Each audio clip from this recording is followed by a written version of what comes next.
Happy new year বা 31st night.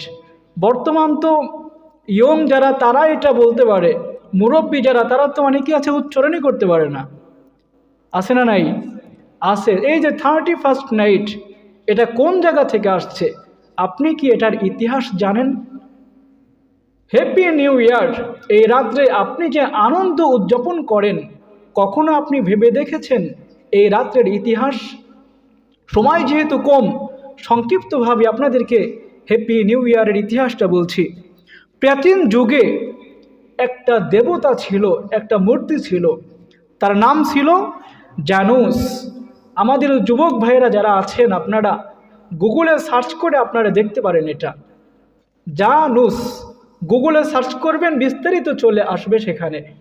জানুস নামক দেবতা থেকেই নামকরণ করা হয়েছে জানুয়ারি। তো এই জানুস নামক মূর্তির কাঁধের উপরে 2টা মাথা আছে। কয়টা মাথা? 2টা মাথা। প্রাচীন যুগে রোমের মুশরিকরা মনে করত এই 2টা মাথার মধ্য থেকে একটা মাথা যেটা পিছন দিকে আছে, অতীতের একটা বছরে আমরা যে সুখে শান্তিতে কাটিয়েছি, এটা হচ্ছে পিছনের এই মাথার অনুগ্রহ। আর আগামী বছরে আমরা যে সুখে শান্তিতে কাটাবো, এটা হচ্ছে এই জানুস নামক দেবতার সামনের মাথার অনুগ্রহে। এই জন্য তারা যেটা করে, প্রত্যেকটা হ্যাপি নিউ ইয়ারের রাত্রেবেলাতে বিভিন্ন রকমের বাদ্যযন্ত্র বাজানোর চেষ্টা করে, এই কারণে যে যদি জানুস নামক মূর্তিকে আমরা খুশি করতে পারি, তবে আগামী একটা বছরও আমাদের সুখে শান্তিতে কাটবে। তো এটা কি মুসলমানরা কখনো এমন আকীদা লালন করতে পারে? আমরা যে বিগত একটা বছর সুখে শান্তিতে কাটিয়েছি, এটা কার অনুগ্রহে? আগামী একটা বছর আমরা ভালো থাকবো নাকি খারাপ থাকবো, এটা জানেন কে? কোনো দেবতার কারণে আমাদের অকল্যাণ হয়, আবার কোনো দেবতার কারণে আমাদের কল্যাণ হয় নাকি? কল্যাণ অকল্যাণের মালিক যিনি, তিনি কে? সম্মানিত প্রিয় ভাইয়েরা, হ্যাপি নিউ ইয়ার এই রাত্র আমাদের উদযাপন করা জায়েজ নাই। হ্যাপি নিউ ইয়ার এই রাত্রে আপনি কেন আনন্দ উদযাপন করবেন না? কয়েকটা কারণ আপনাদের সামনে আমি তুলে ধরছি। নাম্বার 1, 1 নম্বর কারণ হচ্ছে মুহাম্মদ সাল্লাল্লাহু আলাইহি ওয়াসাল্লাম বলছেন, খালিফুল মুশরিকিন, তোমরা মুশরিকদের বিপরীত কাজ করো। কাদের বিপরীত? মুশরিকদের বিপরীত কাজ করো।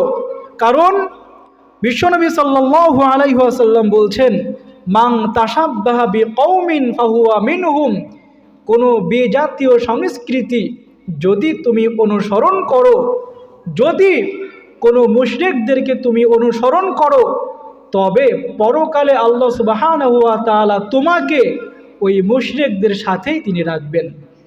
আর মুশরিকদের সাথে যদি আমাদের হাসর হয়, জান্নাতে যাব নাকি জাহান্নামে যাব?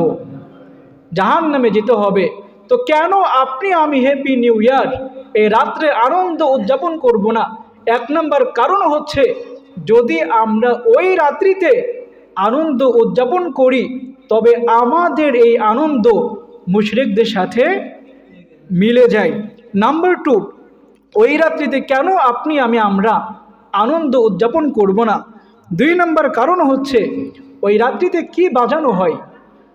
এলাকা থেকে টাকা পয়সা কালেকশন করে বক্স এনে বাদ্যযন্ত্র বাজানো হয়।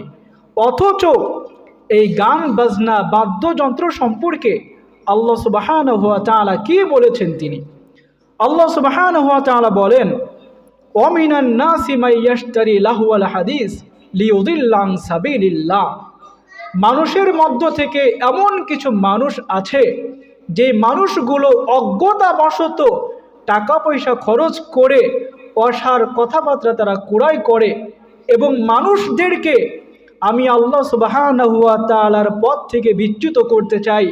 অবশ্যই এই মানুষদের জন্যে দুনিয়া আর আখেরাতে আছে লাঞ্ছনাদায়ক শাস্তি। সম্মানিত প্রিয় ভাইয়েরা, গান বাজনা বাদ্যযন্ত্র সম্পর্কে মুহাম্মদ সাল্লাল্লাহু আলাইহি ওয়াসাল্লাম বলছেন, ইন্নাল্লাহা তাআলা, নিশ্চয় আল্লাহ সুবহানাহু ওয়া তাআলা 3টা জিনিসকে তিনি হারাম করেছেন। কয়টা জিনিসকে? নাম্বার 1, 1 নম্বরে আল খমর, মদ তিনি হারাম করেছেন। 2 নম্বরে ওয়াল মাইসির, জুয়া তিনি হারাম করেছেন। 3 নম্বরে বাদ্যযন্ত্র যিনি হারাম করে দিয়েছেন তিনি কে? আল্লাহ সুবহানাহু ওয়া তাআলা। তো হ্যাপি নিউ ইয়ার এই রাত্রিতে আনন্দ উদযাপন করে কিভাবে?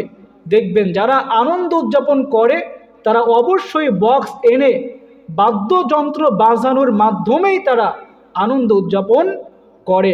অথচ এই বাদ্যযন্ত্র যিনি হারাম করে দিয়েছেন তিনি কে? আল্লাহ। নাম্বার 3, হ্যাপি নিউ ইয়ারের এই রাত্রিতে আমরা কেন আনন্দ উদযাপন করব না? 3 নম্বর কারণ হচ্ছে আল্লাহ সুবহানাহু ওয়া তাআলা বলেন, ওয়াইদা মাররু বিল লাগবি মাররু কিরামা। রহমানের বান্দা তো তারা, আমার বান্দা তো তারা, আমার বান্দাগুলো কখনো কোনো দিনও অনর্থক কোনো কাজে অংশগ্রহণ করতে পারে না। হ্যাপি নিউ ইয়ারের এই রাত্রিতে বাদ্যযন্ত্র বাজানো, এটা তো মনে হয় অনেক বড় মহৎ কাজ। মহৎ কাজ নাকি অনর্থক কাজ? আর আল্লাহ সুবহানাহু ওয়া তাআলা বলছেন, আমার বান্দা তো তারাই যারা কখনো অনর্থক কোনো কাজে অংশগ্রহণ করতে পারে। সুতরাং আপনি যদি ওই রাত্রিতে বাদ্যযন্ত্র বাজান, আপনি তো আর আল্লাহ তাআলার বান্দা থাকলেন না। এজন্য ওই রাত্রিতে বাদ্যযন্ত্র বাজানো যাবে না। হ্যাপি নিউ ইয়ার এই রাত্রির সাথে আমাদের কোনো সম্পর্ক নাই।